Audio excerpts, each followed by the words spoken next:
अक्सर आप इनको तमाम विषयों पे लेक्चर देते हुए सुनते थे, लेकिन अब आपको ये राजनीतिक चर्चाओं पे भी नजर आएंगे। हमारे साथ बातचीत करने के लिए अरविंद ओझा जी मौजूद हैं। ओझा सर, राजनीति में कदम रखने का क्या उद्देश्य?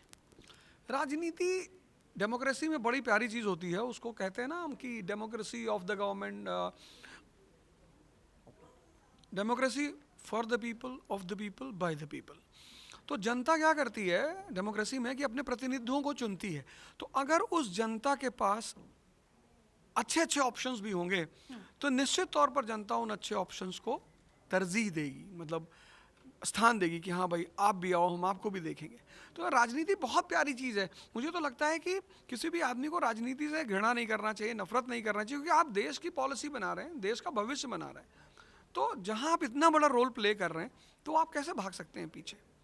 तो दिल्ली चुनाव आ रहे हैं और इसी बीच आपको लगा कि हमको राजनीति में आना चाहिए। राजनीति तो पहले भी बहुत प्यारी चीज हुआ हाँ करती थी। बिल्कुल बिल्कुल, आपने शायद मेरे वीडियोस नहीं देखे हैं। मैं पिछले जब 2024 का इलेक्शन था तो 23 से ही मैंने ये बात एक्सेप्ट कर ली थी कि जी मैं राजनीति करने जा रहा हूँ और 24 का मैं इलेक्शन लड़ने जा रहा हूँ और जो पार्टी मुझे बुलाएगी मैं उसकी तरफ से लड़ूंगा। तो 24 का इलेक्शन तो चला गया। फिर मैं बैठा ही हुआ था ऐसे शांति से। फिर एक दिन मुझे एक मैसेज आता है कि ओझा जी आप हमारी शिक्षा की जो विकास धारा चल रही है उसमें आप हमारे सहयोगी बनेंगे और हम बड़े खुश होंगे अगर आप हमारे साथ आएंगे। तो मुझे लगा यार बताओ, इतने प्यार से सब लोग बुला रहे हैं और वही एक रास्ता बना शिक्षा का, शिक्षा और प्रेम, कि आज मैं यहाँ पर आम आदमी पार्टी के ऑफिस में बैठा हूँ। शिक्षा मॉडल सबसे ज़्यादा आपको प्रभावित किया। तो आप क्योंकि इसी डिपार्टमेंट से आते हैं, इसी क्षेत्र से आते हैं, तो जब शिक्षा मॉडल की बात होती है, आप क्या कुछ नया लेकर आएंगे इस शिक्षा मॉडल में दिल्ली के? नया की तब ज़रूरत पड़ती है जब पुराने में कोई कमी हो।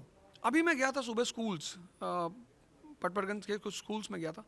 लड़के क्वेश्चंस पूछ रहे थे और इतने प्यारे प्यारे क्वेश्चंस पूछ रहे थे। मुझे लगा कि भैया सुकरात की बात अगर इस देश में सफल हो जाए, सोक्रेट्स कहता है कि if you teach your students और childrens to ask questions you make them alive. तो अगर ये धारा मजबूत होती गई तो हमें करना ही होता है कि अगर कहीं कोई बात लगेगी कि हाँ यहाँ सुधार कर सकते हैं तो वो भी मैं राय दूंगा। फिलहाल चीज़ें एकदम सही चल रही हैं तो मैं अपना कंट्रीब्यूशन दूंगा। आम आदमी पार्टी का दामन आपने थामा है, विधानसभा चुनाव करीब है, अपना रोल आप किस तरीके से देखते हैं? कुछ उम्मीद लेकर आए हैं? नहीं, मैं तो बार बार गीता की वही लाइन बोलता हूँ, इच्छा काया इच्छा माया इच्छा जग उपजाए। मेरी कोई इच्छा नहीं है। हाँ, मुझे जो रिस्पॉन्सिबिलिटी दी जाएगी मैं उसको बखूबी निभाने की कोशिश करूँगा। चुनाव लड़ने की ख्वाहिश है? ख्वाहिश तो 23 में मैंने कही है, लेकिन अगर पार्टी चाहेगी तो लड़ूंगा, नहीं चाहेगी तो कोई बात नहीं। क्या लगता है ओझा सर, क्या मुद्दे हैं दिल्ली के बहुत बड़े जिन पे सबसे ज्यादा राजनीतिक पार्टियों को ध्यान देने की जरूरत है? राजनीतिक पार्टियों को आज की डेट में देश में दो चीज़ों पे तो बहुत बात करनी चाहिए और मुझे लगता है उसी पे बात ही करनी चाहिए। एक शिक्षा, एक स्वास्थ्य। क्योंकि अगर ये दोनों चीज़ें मजबूत हो जाएं, आपका ह्यूमन रिसोर्स मजबूत हो जाएगा। और ह्यूमन रिसोर्स देश का सबसे बड़ा रिसोर्स है।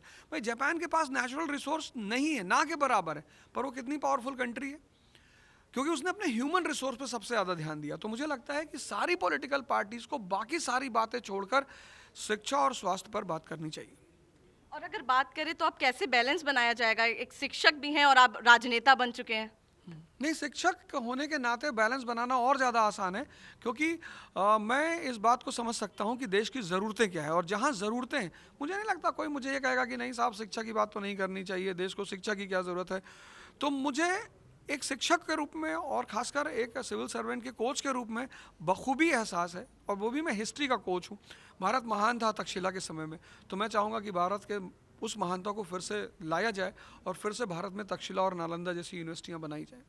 अरविंद केजरीवाल ने अपना मुख्यमंत्री पद छोड़ा और आतिशी को मुख्यमंत्री बनाया, एक महिला चेहरा, इसको किस तरीके से देख? कितना क्रांतिकारी कदम है। सिर्फ महिला ही नहीं, ऑक्सफोर्ड यूनिवर्सिटी से पढ़ी हुई महिला, और जिसका खुद भी मतलब एजुकेशन में इतना कंसर्न है उस महिला का। और केजरीवाल जी ने कितने सारे मिथ को तोड़ दिया कि मैं योग्य आदमी का चयन करूंगा, मेरे लिए परिवार या मेरा रिलेटिव उसका कोई लेना देना नहीं। अगर मैंने देश की जनता से वादा किया एक स्वच्छ राजनीति का, तो मैं स्वच्छ राजनीति ही करूंगा। आप यूपी से आते हैं और दिल्ली से चुनाव राजनीति जो है वो आपने अपनी शुरुआत की, इसकी क्या वजह? नहीं, हम तो बस गए दिल्ली में।